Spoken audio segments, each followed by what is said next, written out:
एक छोटे से कस्बे में नौमान नाम का एक लड़का रहता था। उसका परिवार गरीब था। पिता खेतों में मजदूरी करते और मां गांव के घरों में सिलाई कढ़ाई करती। जीवन बेहद साधारण था, लेकिन नौमान के सपने बेहद बड़े थे। वह चाहता था कि पढ़ाई करके एक दिन ऐसा मुकाम हासिल करे कि अपने माता पिता का नाम रोशन कर सके और उन्हें गरीबी से मुक्त कर सके। नौमान का घर छोटा सा कच्चा था और उसमें बिजली जैसी सुविधा नहीं थी। रात होते ही अंधेरा छा जाता, लेकिन नौमान के पास एक पुराना सा दिया था। वही दिया उसकी दुनिया रोशन करता था। वह रोज शाम को दिया जलाता और उसी हल्की रोशनी में बैठकर घंटों पढ़ाई करता। गांव के बाकी बच्चे खेलकूद और मौज मस्ती में समय बिताते। कोई कबड्डी खेलता, कोई पतंग उड़ाता, तो कोई बस यूं ही गलियों में घूमता। वे अक्सर नौमान का मजाक उड़ाते। अरे, पढ़ाई से क्या होगा? हमारे जैसे लोगों के लिए तो खेतों में हल चलाना और मजदूरी करना ही लिखा है। लेकिन नौमान चुपचाप मुस्कुरा देता और मन में सोचता, रोशनी चाहे छोटी हो या बड़ी, काम अंधकार मिटाना ही होता है। अगर मैं रोज थोड़ा भी आगे बढ़ूंगा तो एक दिन मेरी मेहनत पहाड़ बन जाएगी। शुरुआत में उसकी पढ़ाई का असर ज्यादा नहीं दिखा। परीक्षाओं में नंबर बस औसत आते, लेकिन उसने हार नहीं मानी।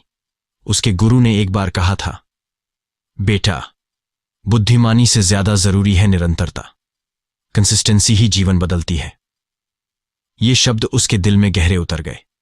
उसने ठान लिया कि चाहे कुछ भी हो जाए, वह रोज पढ़ाई के लिए समय निकालेगा। कई बार थकान उस पर हावी होती, नींद आंखों को बोझिल बना देती, लेकिन वह तुरंत चेहरे पर पानी के छींटे मारकर फिर से किताब खोल लेता। दोस्तों की हंसी, मजाक, ताने कुछ भी उसके हौसले को डिगा नहीं पाते। वह जान गया था कि बड़ी मंजिलें अचानक नहीं मिलती, वे हर दिन की निरंतर कोशिश से ही हासिल होती हैं। समय बीतता गया। 2 सालों की लगातार मेहनत के बाद परिणाम सामने आने लगे। जहां पहले वह औसत अंकों पर रुक जाता था, अब उसके अंक हमेशा सबसे ऊपर आने लगे।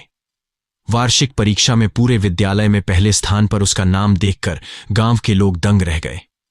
लेकिन नौमान यहीं नहीं रुका। उसने कॉलेज जाकर भी वही आदत बनाए रखी। रोज एक तय समय पर पढ़ना, रिवीजन करना और नई चीजें सीखना उसकी दिनचर्या बन गई। उसका यही कंसिस्टेंसी धीरे धीरे उसे और मजबूत बनाती चली गई। सालों बाद जब उसने इंजीनियरिंग की पढ़ाई पूरी कर ली और एक सम्मानजनक नौकरी पाई, तो पूरा गांव उस पर गर्व महसूस करने लगा।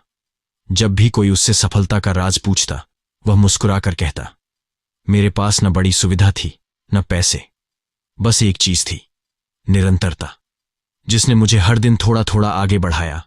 और यही छोटी छोटी कोशिशें आज मेरी सबसे बड़ी